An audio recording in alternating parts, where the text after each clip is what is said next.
Alright folks, today on Free Field Training we're going to do Emergency Lights 101. So one of the first things we have to teach somebody when they're a new cop or a firefighter or a paramedic or anything, tow truck driver, any of that, is how to use the overhead lights or the emergency lights on the vehicle, right?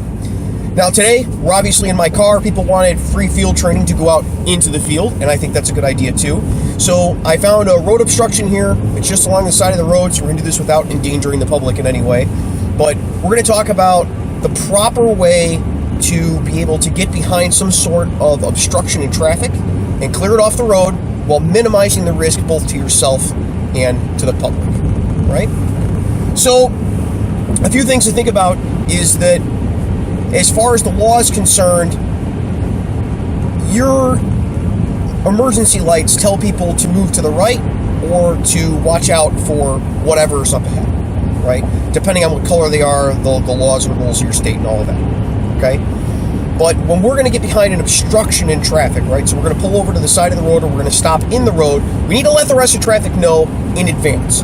So our first step is going to be to turn the lights on while we are in normal traffic. So we're going to get as close as we can to the obstruction. If we know it's coming up ahead, as soon as we see it, we know we're going to have to do something about it, we're going to turn those lights on. Then we're going to pull behind the obstruction, and we're going to clear it off the road, and then we're going to leave the lights on as we're leaving the lane of traffic, right?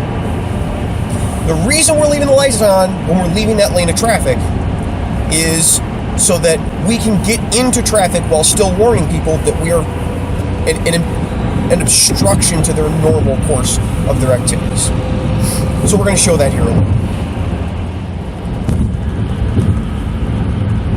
All right, so here comes our obstruction up ahead, and I can see it pretty clearly, so I'm going to hit the emergency lights. In this case, it's just the flashers on my car, the four-way flashers. Realistically, that's all you need for most of these circumstances is four-way flashers. And now I'm going to flip you guys around.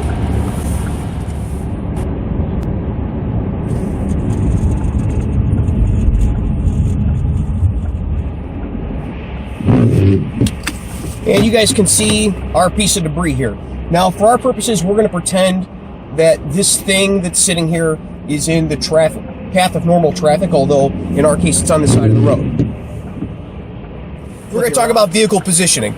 On the side of a highway, it's pretty hard to get good vehicle positioning because you've got your options, right? You're either sticking your car out a little bit so that you're covering the debris in the roadway from oncoming traffic, in which case you're walking out into traffic, right? Which that's never good. Or you're too far off to the side and you're not using your car as good cover of your movements. Either way, what you want to do is put your safety vest on, right? Especially if it's traffic like this. You can see this is plowing past me, right?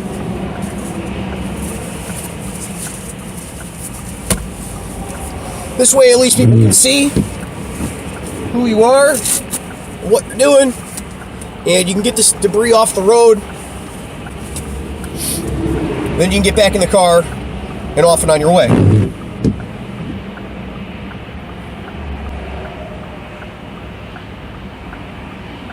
I'm going to flip you guys back around. So I'm watching my rearview mirror on my driver's side and waiting for a break in this traffic. I got a little bit of safety space here, but not a whole lot. And on the side of a highway, you trust me, you don't want to get hit by a car at 70 miles an hour. That's never good. And I got a brake.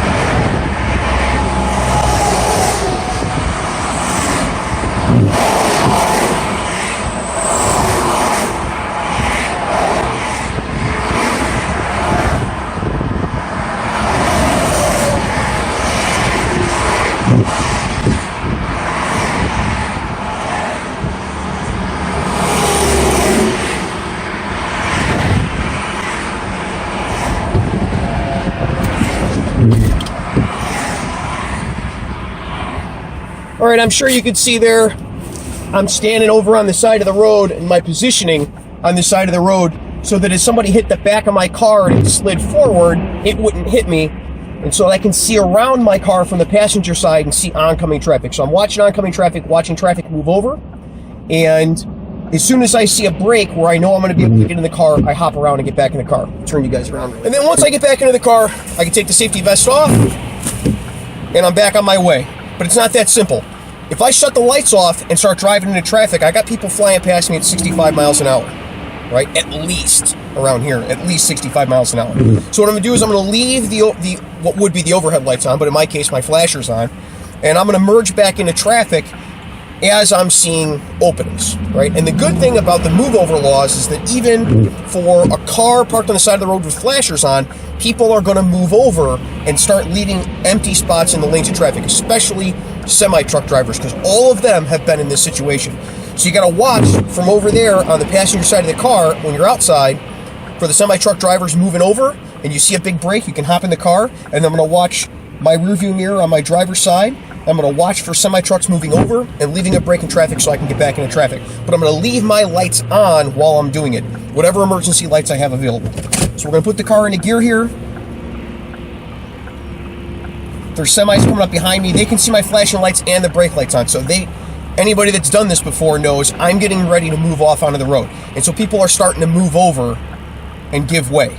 Luckily, I mean, I don't think you're going to get a worse traffic situation than you're going to get in the Chicagoland area for people moving over and having to deal with other folks in traffic. And even around here, if they've got the space, the semis will move over and let you in. It looks like I got my brake. So I'm going to pull out onto the highway.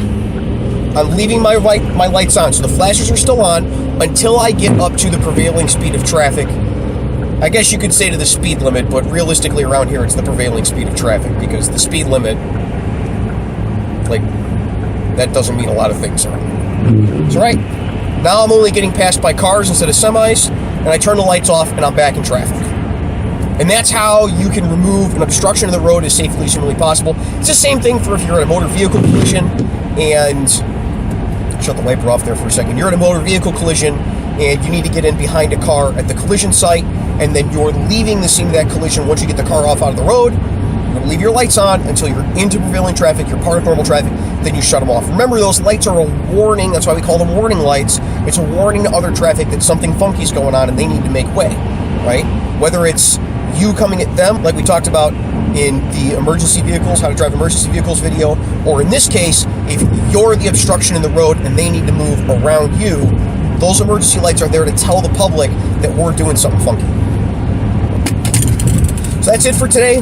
That's Emergency Vehicle Lights 101. So now the first time you have to use them, for whatever reason, you've got the leg up.